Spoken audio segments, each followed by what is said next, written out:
ಎಲ್ಲರಿಗೂ ನಮಸ್ಕಾರ ರೀ. ಎಲ್ಲರೂ ಹೆಂಗದಿರಿ? ಎಲ್ಲರೂ ಆರಾಮದಿರಿ ಅಂತ ಭಾವಿಸ್ತೇನೆ ರೀ. ನಾನು ಕೂಡ ಆರಾಮದಿರಿ ನೋಡ್ರಿ. ಇವತ್ತು ಪನ್ನೀರ್ ಮಸಾಲ ಗ್ರೇವಿನ ಯಾವ ರೀತಿ ಮಾಡೋದು ಅಂತ ತೋರಿಸ್ಕೊಡ್ತಾ ಇದ್ದೀನಿ ರೀ. ಬನ್ನಿ, ಹಂಗಂದ್ರೆ ತಡ ಮಾಡೋದು ಬೇಡ, ಹೆಂಗೆ ಮಾಡೋದು ಅಂತ ನೋಡ್ಕೊಂಬಂದ್ಬಿಡುನು. ಇದಕ್ಕೆ ಈಗ ಏನೇನು ಬೇಕು ಅಂತ ನಾನು ಹೇಳ್ತೀನಿ ರೀ. ಇದಕ್ಕೆ ಪನ್ನೀರ್ ತೊಗೊಂಡಿದ್ದೀನಿ ರೀ, ನಾನು 200 ಗ್ರಾಮ್ ಆಗುವಷ್ಟು. ಹಾಗೆಯೇ ಪೀನಟ್ಸ್ನ ತೊಗೊಂಡಿದ್ದೀನಿ ರೀ, ಅಂದರೆ ಹಸಿ ಬಟಾಣಿನ ತೊಗೊಂಡಿದ್ದೀನಿ. ನಿಮಗೆ ಇದ್ದರೆ ಹಾಕ್ಕೊಳ್ಳಿ, ಇಲ್ಲ ಅಂತಂದರೆ ಬರೀ ಪನ್ನೀರ್ ಅಷ್ಟೇ ಹಾಕ್ಕೊಂಡು ಈ ಪನ್ನೀರ್ ಮಸಾಲ ಗ್ರೇವಿನ ಮಾಡ್ಕೊಳ್ಳೋನು. ನೋಡ್ತಾ ಇರ್ಬೋದು, ಒಂದು ಕಡಾಯಿನ ಬಿಸಿ ಇಟ್ಕೊಂಡು ಅದಕ್ಕೆ 1 ಟೇಬಲ್ ಸ್ಪೂನ್ ಆಗುವಷ್ಟು ತುಪ್ಪನ ಹಾಕೋತಾ ಇದ್ದೀನಿ. ಹಾಗೆಯೇ 1-2 ಟೇಬಲ್ ಸ್ಪೂನ್ ಆಗುವಷ್ಟು ಎಣ್ಣೆ ಕೂಡ ಹಾಕೋತಾ ಇದ್ದೀನಿ.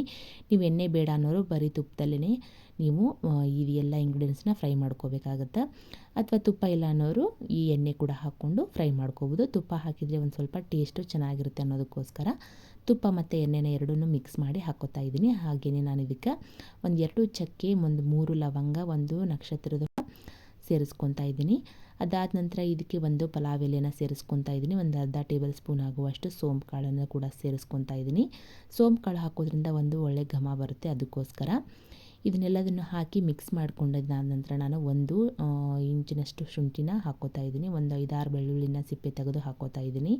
2 ಈರುಳ್ಳಿನ ನಾನು ಉದ್ದುದ್ದ ಕಟ್ ಮಾಡಿಕೊಂಡು ಹಾಕೋತಾ ಇದ್ದೀನಿ. ನೋಡಿರಿ ಫ್ರೆಂಡ್ಸ್, ಇದೆಲ್ಲದನ್ನು ನಾವು ಫ್ರೈ ಮಾಡ್ಕೋಬೇಕಾಗತ್ತೆ. ಇದೆಲ್ಲದು ಸಾಫ್ಟ್ ಆದ ನಂತರ ನಾನು ಇದಕ್ಕೆ 1-2 ಟೊಮ್ಯಾಟೊನ ಹೆಚ್ಚಿ ಇಟ್ಕೊಂಡಿದ್ದೆ. ನೀವು ಗ್ರೇವಿ ಜಾಸ್ತಿ ಬೇಕು ಅನ್ನೋರು ಈರುಳ್ಳಿನ ಮತ್ತು ಟೊಮ್ಯಾಟೊನ ನೀವು ಜಾಸ್ತಿ ಕೂಡ ಹಾಕೋಬೋದು. ಇದೆಲ್ಲದು ಸಾಫ್ಟ್ ಆದ ನಂತರ ನಾನು ಇದಕ್ಕೆ ಸ್ವಲ್ಪ ಗೋಡಂಬಿನ ಹಾಕೋತಾ ಇದ್ದೀನಿ. ಗೋಡಂಬಿ ಇದ್ದರೆ ಹಾಕ್ಕೊಳ್ಳಿ, ಇಲ್ಲ ಅಂತಂದರೆ ನೀವು ಹಾಕ್ಕೊಳ್ಳೋದಕ್ಕೆ ಹೋಗಬೇಡಿ, ಹಾಗೆ ಕೂಡ ಮಾಡ್ಕೊಳ್ಳಿ.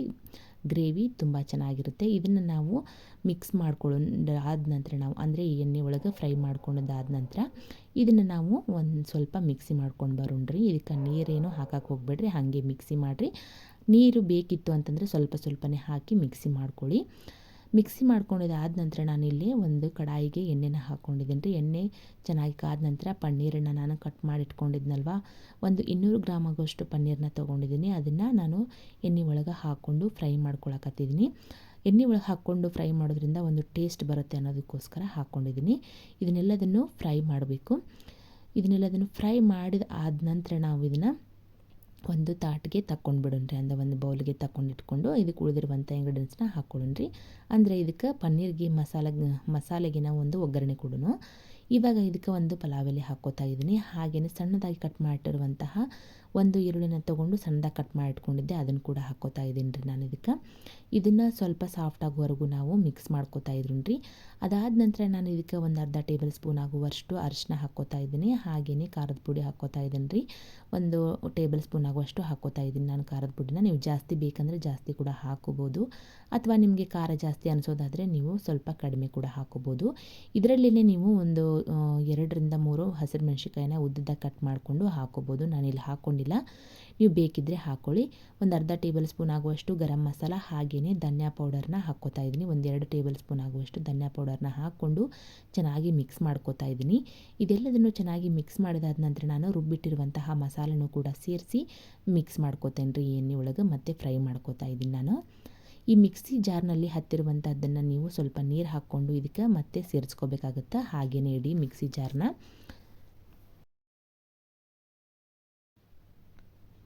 ಈ ರೀತಿಯಾಗಿ ಚೆನ್ನಾಗಿ ಮಿಕ್ಸ್ ಮಾಡ್ಕೊಂಡಿದ್ದಾದ ನಂತರ ನಾನು ಇದಕ್ಕೆ ಮೊದಲಿಗೆ ಫ್ರೈ ಮಾಡಿ ಇಟ್ಟಿರುವಂತಹ ಪನ್ನೀರನ್ನ ಹಾಕ್ಕೋತಾ ಇದ್ದೀನಿ. ನೋಡಿರಿ, ಇದಕ್ಕೆ ಪನ್ನೀರ್ ಹಾಕ್ಕೊಂಡಾದ ನಂತರ ಮತ್ತೆ ಮಿಕ್ಸ್ ಮಾಡಿಕೊಂಡು ಒಂದು ಅರ್ಧ ಬಟ್ಲಾಗುವಷ್ಟು ನಾನು ಪೀನಟ್ಸ್ನ ತೊಗೊಂಡಿದ್ದೀನಿ, ಅಂದರೆ ಹಸಿ ಬಟಾಣಿನ ತೊಗೊಂಡಿದ್ದೀನಿ. ಅದನ್ನು ಕೂಡ ಇದಕ್ಕೆ ಹಾಕ್ಕೊಂಡು ಸೇರಿಸ್ಕೊತಾ ಇದ್ದೀನಿ. ನೋಡಿರಿ, ನೀವು ಮಸಾಲ ತಿಕ್ನೆಸ್ ಆಗಿ ಬೇಕು ಅಂದರೆ ನೀವು ಇದಕ್ಕೆ ನೀರನ್ನು ಸೇರಿಸ್ಕೊಳ್ಳೋದಕ್ಕೆ ಹೋಗಬೇಡ್ರಿ. ಇವಾಗ ನೋಡ್ತಾ ಇರ್ಬೋದು ನೀವು ಇಲ್ಲಿ ನಾನು 1 ಟೇಬಲ್ ಸ್ಪೂನ್ ಆಗುವಷ್ಟು ಉಪ್ಪನ್ನು ಹಾಕ್ಕೋತಾ ಇದ್ದೀನಿ. ನೀವು ಗ್ರೇವಿ ಎಷ್ಟು ಮಾಡ್ಕೊತೀರಿ ನೋಡಿರಿ, ಅಷ್ಟು ನೀವು ಇದಕ್ಕೆ ಉಪ್ಪನ್ನು ಸೇರಿಸ್ಕೋಬೇಕಾಗತ್ತೆ. ಉಪ್ಪು ಹೆಚ್ಚು ಕಡಿಮೆ ನೋಡಿಕೊಂಡು ಸೇರಿಸ್ಕೊರಿ. ನಾನಿಲ್ಲಿ 1 ಟೇಬಲ್ ಸ್ಪೂನ್ ಆಗುವಷ್ಟು ನಾನು ಹಾಕ್ಕೊಂಡಿದ್ದೀನಿ ರೀ.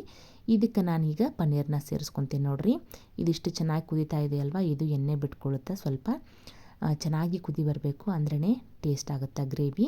ಇವಾಗ ಒಂದು ಅರ್ಧ ಬಟ್ಲಷ್ಟು ನಾನು ಹಸಿ ಬಟಾಣಿನ ಕೂಡ ಹಾಕ್ಕೋತಾ ಇದ್ದೀನಿ ಇದಕ್ಕೆ.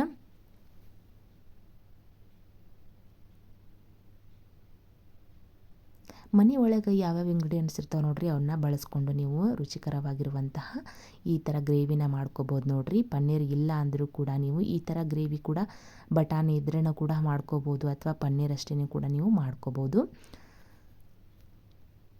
ಹಾಗೆಯೇ ಇದಕ್ಕೆ ಮಿಕ್ಸಿ ಜಾರ್ಗೆ ಸ್ವಲ್ಪ ನೀರನ್ನು ಹಾಕಿ ಅದನ್ನು ರುಬ್ಬಿರುವಂತಹ ನೀರನ್ನು ಕೂಡ ನಾನು ಇದಕ್ಕೆ ಸೇರಿಸ್ಕೊಂಡು ಕುದಿಯೋಕೆ ಇಟ್ಕೊಂಡಿದ್ದೆ. ಇವಾಗ ನೋಡ್ರಿ ನಾನು ಸಣ್ಣದಾಗಿ ಕಟ್ ಮಾಡಿರುವ ಕೊತ್ತಂಬರಿ ಸೊಪ್ಪನ್ನು ಕೂಡ ಹಾಕ್ಕೋತಾ ಇದ್ದೀನಿ ಮೇಲ್ಗಡೆ. ಅದನ್ನು ಕೂಡ ಹಾಕ್ಕೊಂಡು ಚೆನ್ನಾಗಿ ಮಿಕ್ಸ್ ಮಾಡಿ ಇವಾಗ ಗ್ರೇವಿ ಯಾವ ಥರ ಆಗಿದೆ ಅಂತ ನೋಡೋಣ್ರಿ. ನಾನು ಇದಕ್ಕೆ ಒಂದು ಪಲಾವ್ ರೆಡಿ ಮಾಡ್ಕೊಂಡಿದ್ದೆ ರೀ. ಇದಕ್ಕೆ ಅಂದರೆ ಪೀನಟ್ಸ್ ಪಲಾವ್ ಮಾಡ್ಕೊಂಡಿದ್ದೆ ನಾನು, ಅಂದರೆ ಹಸಿರು ಬಟಾಣಿದ ಪಲಾವ್ ಮಾಡ್ಕೊಂಡಿದ್ದೆ. ಅದ್ರ ಜೊತೆಗೆ ಇದನ್ನು ಮಾಡ್ಕೊಂಡಿದ್ದೆ. ತುಂಬಾ ಸಖತ್ತಾಗಿತ್ತು, ಹಾಗೆಯೇ ಟೇಸ್ಟ್ ಕೂಡ ಆಸಮ್ ಆಗಿತ್ತು. ನೀವು ಕೂಡ ಇದನ್ನು ಟ್ರೈ ಮಾಡಿರಿ. ಟ್ರೈ ಮಾಡಿ ಹೆಂಗಿತ್ತು ಅಂತ ನಂಗೆ ಕಮೆಂಟ್ ಮೂಲಕ ತಿಳಿಸ್ರಿ. ಆದಷ್ಟು ನಿಮ್ಮ ಫ್ರೆಂಡ್ಸ್ ಆ್ಯಂಡ್ ಫ್ಯಾಮ್ಲಿಗೂ ಕೂಡ ಈ ರೆಸಿಪಿನ ಶೇರ್ ಮಾಡಿರಿ. ಲೈಕ್ ಮಾಡೋದನ್ನು ಮರಿಬೇಡ್ರಿ. ನಿಮ್ಮ ಅನಿಸಿಕೆ ಅಭಿಪ್ರಾಯಗಳನ್ನು ನಂಗೆ ಕಮೆಂಟ್ ಮೂಲಕ ತಿಳಿಸ್ರಿ.